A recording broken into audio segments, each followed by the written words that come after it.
दोस्तों, अगर आप यह वीडियो हमारे फेसबुक पेज पर देख रहे हैं तो हमारे फेसबुक पेज को यहाँ क्लिक करके फॉलो करें और साथ में इस बेल आइकन पर भी क्लिक करें। अगर दोस्तों आप हमारी यह वीडियो यूट्यूब चैनल पर देख रहे हैं तो कृपया करके इस लाल बटन पर क्लिक करके सब्सक्राइब करें और साथ में इस बेल आइकन पर भी क्लिक करें ताकि जो भी हम वीडियो डालें वो सबसे पहले आप तक पहुँच सके। दोस्तों नमस्कार। दोस्तों, इस देश का अनूठा सच सबसे पहले जान लीजिए। इस देश में अपराध कहीं भी हो, उसकी जांच कब होगी, कैसे होगी, कौन करेगा और उसका परिणाम कब आएगा, यह सब कुछ सत्ता के हाथों में बंधा होता है। सत्ता ही तय करती है कि कौन जांच करेगा, कब से जांच शुरू होगी, उस जांच की दिशा क्या होगी, उस दिशा के बाद जांच का परिणाम कौन आएगा, कौन दोषी होगा या दोषी जो हो रहा है क्या उसे बचाया जाए या फिर उन चीजों को टाल दिया जाए, सब कुछ इस देश में सत्ता ही तय करती है। और अगर कोई अपराध राजनीति को प्रभावित कर रहा हो या फिर राजनीति से प्रभावित अपराध हुआ हो तो फिर तो यकीन जानिए इस देश के भीतर में सत्ता की ताकत के आगे कोई इंस्टीट्यूशन काम करता नहीं है। आज शुरुआत में इस भूमिका की जरूरत इसलिए है क्योंकि सुशांत सिंह राजपूत मामले में सुप्रीम कोर्ट ने अब समूची जांच सीबीआई को सौंप दी है। हालांकि यह जांच 5 अगस्त को सौंप दी गई थी, लेकिन उसके बाद कई तरीके से जो देश में हंगामे मचते रहे कि महाराष्ट्र पुलिस ने अपनी बातों का जिक्र किया, बिहार पुलिस ने अपनी बातों का जिक्र किया, सुशांत की करीबी मित्र रिया चक्रवर्ती की तरफ से भी अदालत का दरवाजा खटखटाया गया और धीरे धीरे बात उलझती चली जा रही थी कि वाकई यह मामला इतना हाई प्रोफाइल हो चुका है जिसमें अब सीबीआई ही जांच कर सकती है। और सीबीआई के हाथ में जब भी कोई केस आता है तो मतलब बहुत साफ होता है, वो राजनीति से प्रभावित होगा या राजनीति उसे प्रभावित करेगी। सवाल यह है कि अगर सीबीआई से पहले की स्थिति को भी टटोल ले तो महाराष्ट्र के भीतर में जो पूरी जांच प्रक्रिया पहले दिन से थी, यानी जिस दिन मौत की खबर आई उस दिन से जो जांच की प्रक्रिया थी वह एक अलग ही दिशा में जा रही थी और कहा जा रहा था कि कहीं ना कहीं राजनीतिक सत्ता का उस पर दबाव है, मुंबई पुलिस पर दबाव है। बिहार पुलिस सक्रिय हुई तो कहा गया कि बिहार की राजनीति का दबाव था, इसी के बाद बिहार पुलिस सक्रिय हुई और जब सेंटर ने अपने तौर पर पूरा मामला सीबीआई को दे दिया तब कहा गया कि सेंटर की राजनीति भी यह चाहती है कि किस तरीके से बिहार के चुनाव भी देखने हैं और महाराष्ट्र की सियासत को भी साधना है। लेकिन अब सुप्रीम कोर्ट ने निर्णय लिया है और सुप्रीम कोर्ट का निर्णय तो इस देश के भीतर में सिर आंखों पर हर कोई कहता है। लेकिन हमें लगता है कि आज कुछ ऐसे पन्नों को पलट लीजिए और उसके बाद जरा इस बात को सोचने की कोशिश कीजिएगा। मामला जैसे ही सीबीआई के पास चला जाता है उसके बाद से इस देश की सियासत सक्रिय हो जाती है। अपने मुनाफे और घाटे को तौलते हुए चीजें बहुत धीरे धीरे आगे बढ़ती है और सीबीआई एक प्रीमियर जांच एजेंसी है। एक लंबी फेरिस्त है सीबीआई के दायरे में, लेकिन उसके साथ साथ एक लंबी फेरिस्त है महाराष्ट्र पुलिस के भी दायरे में। उसने कोई बहुत बड़े तीर नहीं मारे हैं। बिहार पुलिस ने भी तमाम अपराधों की जांच करते हुए कोई बड़े तीर नहीं मारे हैं। सीबीआई तो राजनीतिक तौर पर प्रभावित होकर काम करती रही है और मौजूदा वक्त में कहीं ज्यादा तेजी से राजनीति से वो प्रभावित है।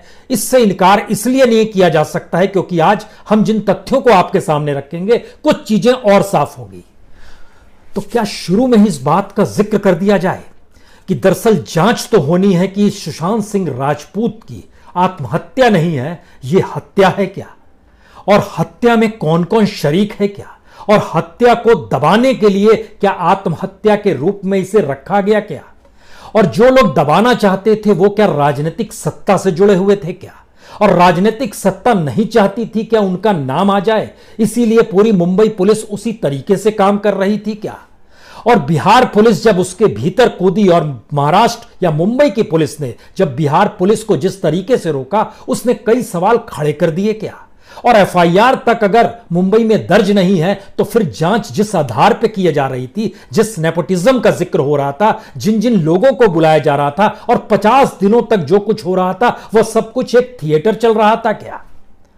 ये तमाम सवाल आपके जहन में होने चाहिए क्योंकि जिन बातों का जिक्र हम करने जा रहे हैं उन बातों में कुछ बातों को शुरुआती दौर में इसलिए जानने की जरूरत है क्योंकि अलग अलग किरदार में मौजूदा वक्त में सुप्रीम कोर्ट भी है, सीबीआई भी है, महाराष्ट्र पुलिस भी है और बिहार पुलिस भी है और एक मौत हुई है। उस मौत के दायरे में कोई भी परिवार यह मानकर चलेगा कि कम से कम जांच प्रक्रिया तो ठीक होनी चाहिए। सही बात है, होनी चाहिए, लेकिन जिस देश के भीतर में जांच प्रक्रिया को ही प्रभावित करने के लिए राजनीतिक सत्ता मौजूद हो, तो उसमें कोई भी जांच किस रूप में परिणाम तक पहुंचेगी, यह शायद एक दूर की गोटी है अगर वो राजनीति को प्रभावित कर रही है तो। सीबीआई को लेकर हमें लगता है कि 14 अगस्त 2019 उस वक्त इस देश में चीफ जस्टिस हुआ करते थे रंजन गोगोई। 14 अगस्त को वह डीपी कोहली मेमोरियल लेक्चर देने के लिए विज्ञान भवन दिल्ली के गए थे और संयोग से उस जगह पर उस भाषण को सुनने के लिए हम भी वहां पर मौजूद थे। सीबीआई के तमाम अधिकारियों की मौजूदगी थी और उन्होंने अपने भाषण में एक बात का जिक्र किया था। उनका कहना था कि राजनीतिक तौर पर जो चीजें प्रभावित करती है जांच को, सीबीआई उसकी सही तरीके से जांच नहीं कर पाती है। जो शब्द कहे गए उन शब्दों को शब्दशः सुनिए। CBI had not been able to meet the standard of judicial scrutiny in a number of high profile and politically sensitive cases। और तब उन्होंने कहा था कि दरअसल सीबीआई को भी सीएजी की तर्ज पर स्वायत्तता दे देनी चाहिए, तभी वो सही तरीके से काम करेगी और राजनीतिक तौर पर प्रभावित नहीं होगी। अब यह अलग मसला है कि आज की तारीख में चीफ जस्टिस रंजन गोगोई का जिक्र जब होगा तो वो एज ए पार्लियामेंट मेंबर होगा, चीफ जस्टिस नहीं है अब वो, और वो संसद के सदस्य हो गए। तो राजनीति ने किस रूप में प्रभावित सुप्रीम कोर्ट को भी किया हुआ है, यह भी कोई छुपाने की बात नहीं है। लेकिन आइए मामला उस शुरुआत से करते हैं जहां पर पहली स्थिति महाराष्ट्र की राजनीति प्रभावित करती हुई दिखाई देती है। दूसरी स्थिति सीबीआई जांच के बाद महाराष्ट्र की सियासत को डिगाने की स्थिति में आज नहीं कल सेंटर आ सकता है। और इन सब के बीच महाराष्ट्र में सत्ता संभाले हुए जो अलग अलग प्लेयर्स हैं वो क्या सोच रहे हैं, इस केस के जरिए क्या वाकई शिवसेना की सत्ता डिग सकती है या नहीं डिगने के बदले शिवसेना को डाइल्यूट किया जा सकता है, या आने वाले वक्त में शिवसेना की राजनीति को ही खत्म किया जा सकता है, क्योंकि शिवसेना क्या वाकई इस दायरे में फंस रही है या जो परसेप्शन बन रहा है या परसेप्शन बनाया जा रहा है। जो भी स्थिति आप मानकर चलिए।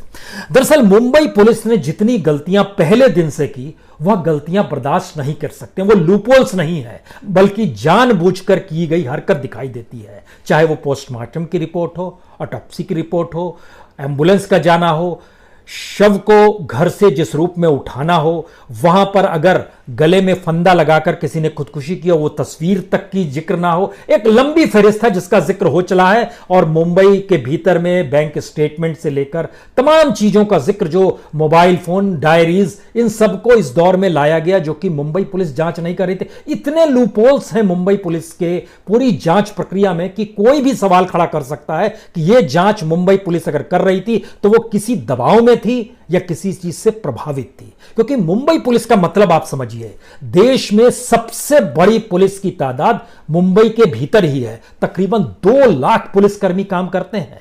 सबसे बड़ा बजट मुंबई पुलिस का ही है। और इसकी अगर यूनिट्स को आप देखना चलें, इसमें साइबर सेल भी है, इसमें डिटेंशन यूनिट भी है, इसमें वायरलेस सेल भी है, इसमें एंटी एक्सटॉर्शन सेल भी है, इसमें इकोनॉमिक ऑफेंस विंग भी है, और तो और अमेरिकन तर्ज पर यहां पर एक फोर्स 1 भी बनाई गई है, क्योंकि टेररिज्म के खतरे के बाद से इसको क्रिएट किया गया। टोटल 25 यूनिट है। जो नाम हमने लिया वो स्पेशलाइज्ड यूनिट है। इसका मतलब है कि मुंबई पुलिस वाकई सक्षम है, बजट के तौर पर, स्टाफ के तौर पर, उसके पास जो आधुनिक सुविधाएं हैं उसके तौर पर, उसके काम करने के तौर पर। लेकिन 50 दिनों तक वो क्या कर रही थी, यह वाकई एक अबूझ पहेली सी है। और मुंबई पुलिस का कोई अपना इतिहास बहुत अच्छा नहीं रहा हुआ है, फिर भी वो जांच इस रूप में कर रही थी, तो कुछ सवाल तो तुरंत आपके जहन में आने चाहिए। हमारे जहन में तो एक केस आता है जो कि 2014 का केस है। टीसीएस में काम करती थी एक लड़की एस्थर अनुया, जो क्रिश्चियन थी, और उसकी अधजली लाश मिली थी उस समय लोकमान्य तिलक रेलवे टर्मिनल के पास से, और वो सॉफ्टवेयर इंजीनियर थी। उसकी जांच जिस तरीके से 2014 में हुई और जिस ढीले पूर्वक हुई, उसने कई सवाल उस वक्त भी खड़े किए थे। लेकिन एक इतिहास और डाटा हमको बतलाएं आपको, जब इतनी सारी यूनिट्स काम करती है, 2014 से लेकर 2019 तक का डाटा जो साइबर क्राइम का है, वह तकरीबन मुंबई पुलिस के पास 4,500 से ज्यादा केस रजिस्टर्ड हुए हैं। लेकिन उसने जो केस को क्रैक किया है उनकी संख्या 1,000 भी नहीं है। जो लगभग बैंक फ्रॉड के केसेस उसके पास, मुंबई पुलिस के पास आए, उनकी तादाद तकरीबन 2000 है। लेकिन उसमें से उसने 200 केस को भी सॉल्व नहीं किया, और जो मनी साइफन किया गया उसकी रिकवरी जो है सिर्फ 5% की है। जो सेक्सुअल हरासमेंट, ब्लैकमेल के जो केसेस हैं उसमें उसने सिर्फ 25% केसेस ऐसे हैं जिसमें उसने चार्जशीट दाखिल की है। तकरीबन लगभग 1900 केसेस में से उसने जो चार्जशीट दाखिल की है वो 400 के लगभग ही चार्जशीट दाखिल की है। यानी इसका मतलब यह है कि सीबीआई को जांच सौंपे जाना बिल्कुल सही है, कोई इनकार नहीं है। महाराष्ट्र पुलिस किसी दबाव में थी, वो किस दबाव में थी, कौन सी सियासत को कर रही थी, और इन सब के बीच जो जानकारियां निकल कर आ रही थी वो माना जा रहा है कि सत्ता के भीतर से ही सेंटर तक वो जानकारी पहुंच रही थी, मीडिया तक वो जानकारी पहुंच रही थी। और सत्ता में मौजूदा वक्त में महाराष्ट्र में 3 पार्टीज है, शिवसेना भी है, शरद पवार के एनसीपी भी है, और कांग्रेस भी है। शरद पवार के बेटे यानी जो भतीजे हैं, भतीजे के बेटे जो कि डिप्टी सीएम है, पार्थ हैं, जैसे ही इस बात का जिक्र सुप्रीम कोर्ट ने किया, उन्होंने बोला सत्यमेव जयते, यानी सीबीआई को सौंप दिया गया। उन्होंने कहा जीत की। शरद पवार ने बीच में डांटा डपटा भी था कि आप इस तरीके से सीबीआई जांच का जिक्र क्यों कर रहे हैं, हम लोग की सरकार है, शिवसेना के साथ हैं हम लोग।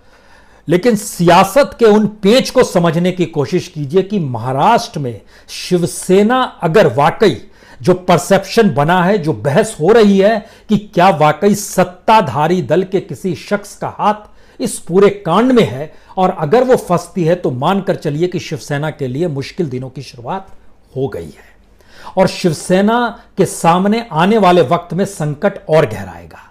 क्योंकि शिवसेना की राजनीति और महाराष्ट्र की सियासत को आप पहले राउंड में समझ लीजिए। शिवसेना अगर सत्ता में है तो ये एक हिंदूवादी पार्टी है, विपक्ष में बीजेपी है जो एक हिंदूवादी पार्टी है।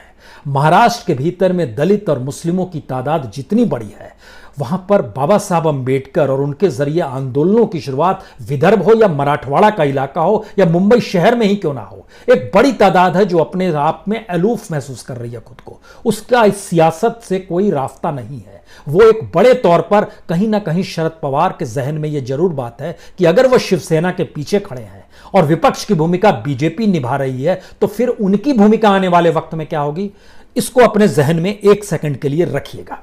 अब इसके बाद सेकंड स्टेज में आइए। सेंटर ये मानकर चल रहा है कि महाराष्ट्र के भीतर में जितनी बड़ी तादाद में इस इकोनॉमिक क्राइसिस के दौर में, महामारी के दौर में जितना ज्यादा इन्वेस्टमेंट होना चाहिए था वो नहीं हो पा रहा है, क्योंकि शिवसेना वहां पर है और सेंटर में बैठी हुई सरकार के प्रधान जो है वो नरेंद्र मोदी हैं प्रधानमंत्री के तौर पर, होम मिनिस्टर अमित शाह हैं। ये दोनों शख्स अगर लौट जाइएगा 2014 में तो चुनाव प्रचार के दौर में ये शिवसेना को वसूली पार्टी ही करते रहे हैं, और ये एक अपने तौर पर राजनीतिक मिजाज रहा है शिवसेना का कि वो विपक्ष की भूमिका को निभाते हुए महाराष्ट्र के भीतर में उसने अपने आप को मजबूत किया। पहली बार वो सत्ता में है तो सत्ता को विपक्ष की राजनीति करने के ढंग से नहीं चलाया जा सकता है, और जब वो नहीं चला पाएगी और ऐसी स्थिति सुशांत सिंह राजपूत के इस पूरे के पूरे आत्महत्या या हत्या के बीच की परिस्थितियों में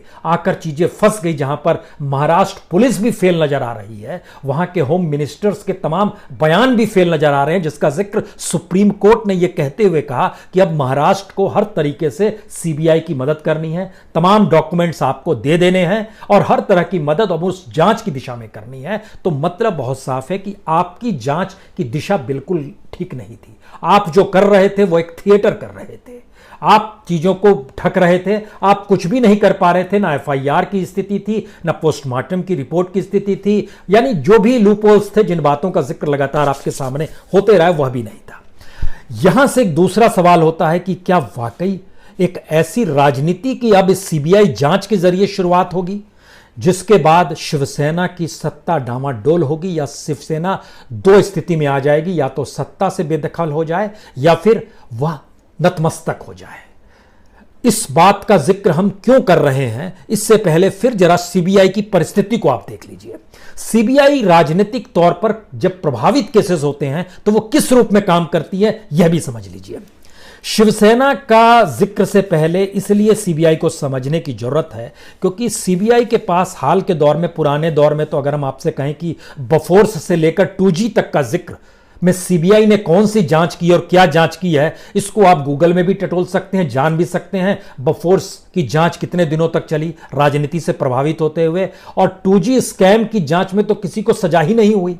बार बार जिक्र करता रहा अदालत, स्पेशल कोर्ट कहती रही, लेकिन कोई सबूत किसी रूप में निकल कर नहीं आया जिसको जांच हो सके। और 2G ने तो इस देश की सत्ता तक को बदल दिया। लेकिन बहरहाल सीबीआई जो जांच करती है उसमें आज हम कुछ कैरेक्टर्स का नाम लेते हैं जो राजनीति से प्रभावित होते हैं। बीएस येदुरप्पा, लैंड स्कैम का माइनिंग स्कैम का मामला था। डायरी के पन्ने मिले थे जिसमें उन पर दर्ज था जजेस को घूस दिया गया है, एडवोकेट्स को घूस दिया गया है, बीजेपी लीडरान को घूस दिया गया है। सीबीआई की जांच चल रही थी, लेकिन 2004 में जब दिल्ली में बीजेपी की सत्ता आई तो उसके बाद से सीबीआई ने कई वर्षों से जो जांच कर रही थी, झटके में कहा कि कोई सबूत एविडेंस हमारे पास पूरा नहीं है। डायरी कल तक महत्वपूर्ण थी, वो डायरी भी महत्वहीन हो गई। बीएस येदुरप्पा आज की तारीख में मुख्यमंत्री हैं और उन पर कोई करप्शन के चार्जेस नहीं है। बेल्लारी रेड्डी ब्रदर्स को याद कीजिए, माइनिंग स्कैम 16,500 करोड़ का सीबीआई जांच कर रही थी, लेकिन झटके में जब कर्नाटक इलेक्शन नजदीक आ गया उस समय इनको मुक्ति दे दी गई और कंक्लूड कर दिया। बहुत तेजी से सीबीआई ने केस को खत्म कर दिया।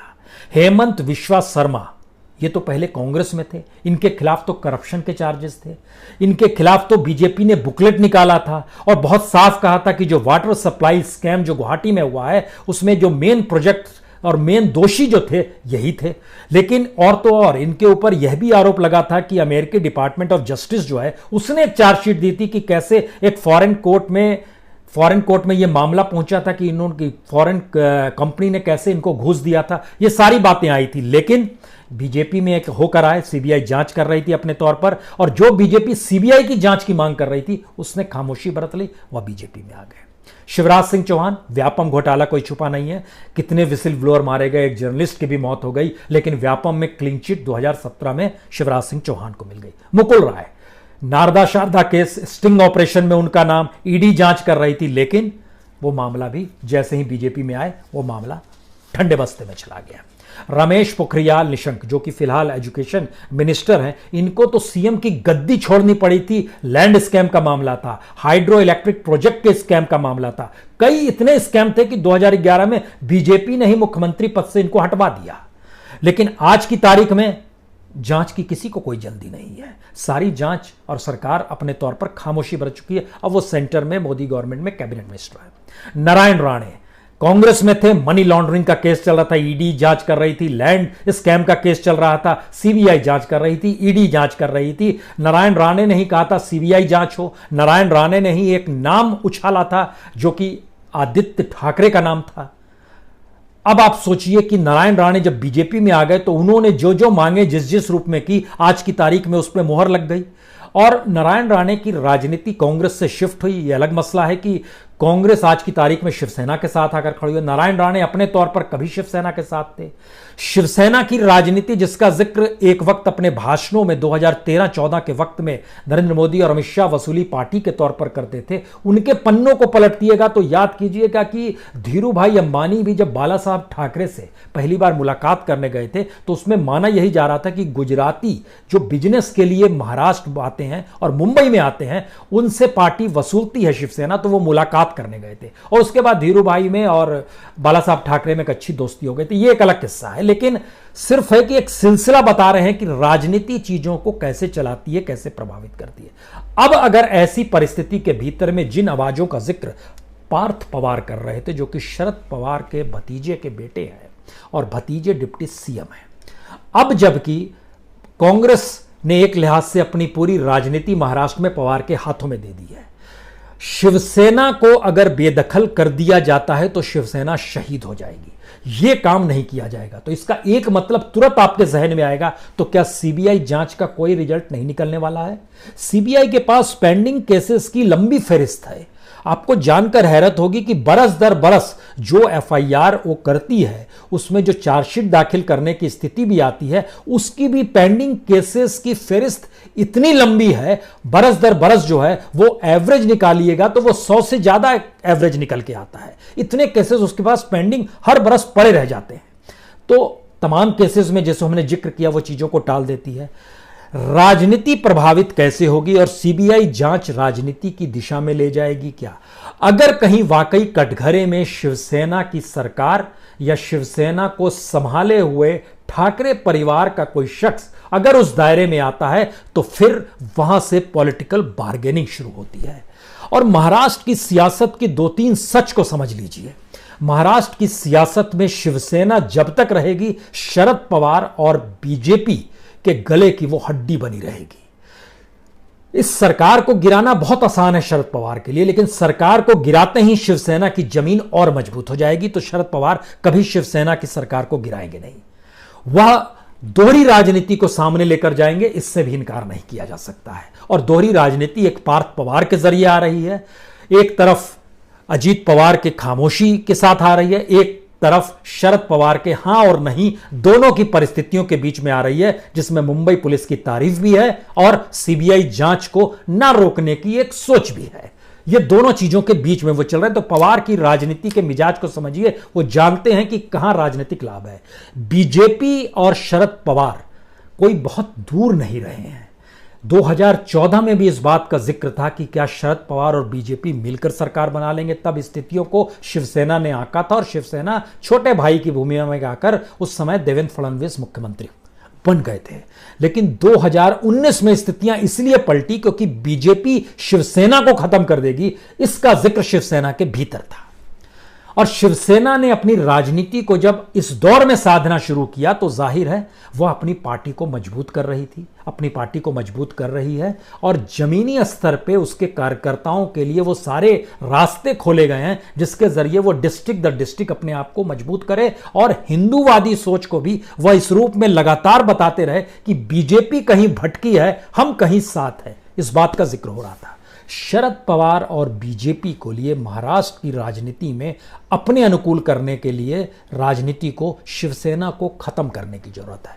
तब आपके जहन में सवाल आएगा, क्या सीबीआई की जांच आने वाले वक्त में एक ऐसे बार्गेनिंग पॉइंट पे पहुंच जाएगी जहां पे शरद पवार और कांग्रेस तो अलग हो जाएंगे शिवसेना से और शिवसेना के मुख्यमंत्री भी उद्धव ठाकरे रहेंगे, लेकिन उस सरकार को बीजेपी के साथ चलना होगा और बीजेपी जैसे चलाएगी वैसे चलना होगा। यह चीजें अनुकूल है शरद पवार की अपनी राजनीति के लिए भी, क्योंकि मैसेज यह जाएगा कि आखिर में शिवसेना झुकी, शिवसेना नतमस्तक हुई, शिवसेना की राजनीति कहीं ना कहीं बीजेपी के अनुकूल है, यह मैसेज जाएगा। सवाल है कि लेकिन क्या वाकई शिवसेना इस रूप में अपने आप को कमजोर पा रही है या शिवसेना इसके लिए तैयार हो रही है? शिवसेना विपक्ष की भूमिका की तरह राजनीति महाराष्ट्र की सड़कों पर आज नहीं कर सकती है, क्योंकि सरकार उसी की है। अगर उसकी सरकार ना होती तो दिल्ली की हिम्मत ना होती कि वह शिवसेना या ठाकरे परिवार की तरफ उंगली भी उठा दे। इतना ही नहीं, अगर उसकी सरकार नहीं होती तो नारायण राणे भी कुछ नहीं कह पाते। अगर उसकी सरकार नहीं होती तो शरद पवार भी 2 बार सोचते या पार्थ पवार भी 2 बार सोचते। लेकिन आज की तारीख में वही सरकार है, वही सत्ता है और सड़क की राजनीति जो शिवसेना ने पैदा की है वो उसका एक बड़ा वैक्यूम है। तो यह एक उस सड़क की राजनीति जिसमें शिवसेना को बाला साहब ठाकरे ने एक न सिर्फ एक ऐसे कद के साथ खड़ा कर दिया जो कि महाराष्ट्र की राजनीति को प्रभावित करते हुए देश की राजनीति को प्रभावित करने लगे, उस राजनीति के तौर तरीकों का यह अंत है क्या?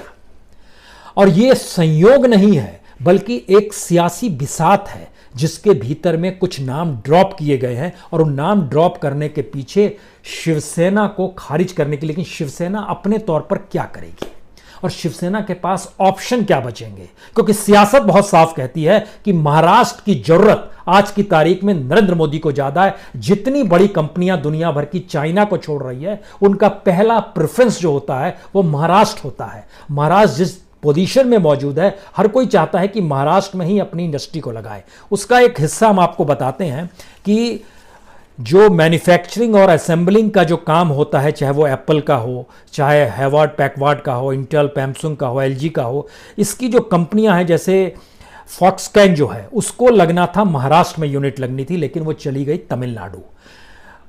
महाराष्ट्र सरकार ने अपने तौर पर इस दौर में कोई इन्वेस्टमेंट नहीं किया और बाहर से कोई इन्वेस्टमेंट महाराष्ट्र में नहीं आया। हालांकि 26 जून 2020 को लगभग 150 करोड़ का इन्वेस्टमेंट का जिक्र हुआ और वो जिक्र इस रूप में था कि जो सप्लाई चेन और लॉजिस्टिक सेक्टर्स है और पुणे और थाने में, उसको गवर्नमेंट अपने तौर पर इन्वेस्ट करेगी, मजबूत करेगी, जिससे बाहर की कंपनियां आए तो इन्वेस्टमेंट हो सके। इसके अलावे लगभग 12 एमयू का जिक्र किया महाराष्ट्र सरकार ने कि लगभग 16,100 करोड़ जो है उसने इस रूप में कुछ कंपनियों को जो इकोनॉमिक स्टेबिलिटी स्टेट में ला सके, इसके लिए उनको इनवाइट किया और एमयू हो गया है, इस बात का जिक्र, लेकिन अभी तक कोई आया नहीं है। सरकार अपने तौर पर जो काम कर रही है, जिस रूप में काम कर रही है, वो चाहती है कि बाहर की कंपनियां आए, लेकिन महाराष्ट्र के भीतर की राजनीति और शिवसेना की अगुवाई वाली राजनीति का परसेप्शन जो है, सेंटर में बैठी हुई सरकार ने ही अगर दुनिया के सामने नेगेटिव रख दिया तो फिर कौन सी कंपनी आएगी महाराष्ट्र में। लेकिन इस देश को, इकोनॉमी को स्टेबल करने की जरूरत है और यह सबसे बड़ी जरूरत मौजूदा वक्त में मोदी सरकार के सामने एक चैलेंज है कि अगर वो इकोनॉमी को स्टेबल नहीं कर पाई तो उसके भी हाथ पांव फूल जाएंगे, तो उसे किसी भी हाल में अपने अनुकूल महाराष्ट्र की सरकार को चलाना है। तो क्या सुशांत केस इसमें एक ऑक्सीजन का काम सरकार के लिए काम करेगा या दिए का काम कर रहा है, जिसके जरिए देखा जाए? आपके जहन में फिर सवाल आ रहा होगा, भाई सीबीआई की जांच दी गई है, सुप्रीम कोर्ट ने फैसला किया है, जांच एक मौत की होनी है, रिजल्ट उसका आना, इसमें पॉलिटिक्स को क्यों लाया जाए? तो राजनीति को प्रभावित करने वाली स्थितियां या राजनीति अगर सीबीआई जांच से कैसे लाभ देती है, उसके केसेस का जिक्र हमने कई तरीके से बताया भी आपको, और उसकी और फिर के भीतर में घुसिएगा तो इस दौर में ईडी और सीबीआई की भूमिका क्या रही है इस देश के कॉर्पोरेट को लेकर, स्टेट के लीडर्स को लेकर, इस देश के छत्रपों को लेकर, या राजनीति करने वाले पॉलिटिकल पार्टीज को लेकर, या फिर तमाम इंस्टीट्यूशन को किस रूप में अपने अनुकूल किया गया, यह भी किसी से छुपा हुआ नहीं है। मतलब 3 निकल रहे हैं। क्या सुशांत की जांच अब सीबीआई के जरिए शिवसेना की सरकार पर खतरे के बादल मंडराने लगे हैं? पहला सवाल। दूसरा सवाल, क्या यह शरद पवार यानी एनसीपी की सियासत की एक चाल ऐसी चली गई है जिसमें अब बीजेपी भी उस दिशा में जाएगी और शिवसेना को आने वाले वक्त में कैसे खत्म किया जाए, उसकी सियासत को खत्म किया जाए, ये दूसरी चाल है। तीसरी महत्वपूर्ण है कि इन सब के बीच में अब शिवसेना क्या वाकई अगर ऐसी परिस्थिति में आती है तो वो सत्ता संभालने से ज्यादा जरूरत इस बात की सोचेगी कि सड़क पे आके लड़ाई छेड़ दें और खुद को शहीद बना दें। ये 3 परिस्थितियों में स्थिति फंसी हुई है। एक क्राइसिस यह भी आएगा कि जब चीजें धीरे धीरे आगे बढ़ेंगी और अगर वाकई कोई ऐसा नाम आता है जिस नाम का जिक्र इससे पहले महाराष्ट्र की राजनीति में कई लोगों ने किया और वो सीधे ठाकरे परिवार की दिशा में जाकर जुड़ रहा है, तो फिर कांग्रेस इसमें खामोश रहेगी या नहीं रहेगी? क्योंकि शिवसेना के साथ कांग्रेस का रहना भी उसकी राजनीति को कहीं साल नहीं पा रहा है। उसकी खामोशी ही इस बात की दिशा में जा रही है कि महाराष्ट्र की राजनीति में उसका अपना कद धीरे धीरे गायब तो नहीं हो रहा है। और अगला हिस्सा यह है, क्या कांग्रेस ने पूरे तौर पर शरद पवार से कहा है कि अब आप इस राजनीति को कीजिए क्योंकि ये सरकार के साथ लंबा नहीं चल सकता है? ये तमाम चीजें हैं, लेकिन शरद पवार को बीजेपी के साथ भी नहीं जाना और बीजेपी के सामने मुश्किल यह है कि सरकार को गिरने भी नहीं देना है और खुद इसको चलाना भी है। ये एक उलझन है। इसीलिए इस दिशा में मत सोचिए कि महाराष्ट्र पुलिस काम कैसा कर रही थी। सत्ता जो चाहती है वैसा ही काम होता है। यह मत सोचिए कि बिहार पुलिस बहुत ज्यादा सक्रिय थी। बिहार में चुनाव है, राजनीतिक मैदान में नीतीश कुमार के सामने चैलेंज है और सुशांत सिंह बिहार में युवाओं के सामने एक आइडियल केस के तौर पर उभरे हैं। अलग अलग तरीके से वहां एक फिल्म सिटी का ऐलान हो रहा है, कहीं सुशांत सिंह के नाम पर मेमोरियल हो रहा है, कहीं लेक्चरशिप हो रही है, कहीं मूर्ति लगाने का जिक्र हो रहा है। बिहार की राजनीति में राजनीतिक सत्ता जो चाहेगी उस दिशा में बिहार पुलिस पड़ी थी और सीबीआई सीधे सीधे सेंटर के हाथ में है और सेंटर की राजनीति को बिहार भी साधना है और महाराष्ट्र भी साधना है। बाकी जो बिटवीन द लाइन्स है इसको आप समझने की कोशिश कर लीजिएगा। बहुत बहुत शुक्रिया, बहुत बहुत शुक्रिया। दोस्तों, अगर आप यह वीडियो हमारे फेसबुक पेज पर देख रहे हैं तो हमारे फेसबुक पेज को यहाँ क्लिक करके फॉलो करें और साथ में इस बेल आइकन पर भी क्लिक करें। अगर दोस्तों आप हमारी यह वीडियो यूट्यूब चैनल पर देख रहे हैं तो कृपया करके इस लाल बटन पर क्लिक करके सब्सक्राइब करें और साथ में इस बेल आइकन पर भी क्लिक करें ताकि जो भी हम वीडियो डालें वो सबसे पहले आप तक पहुँच सके।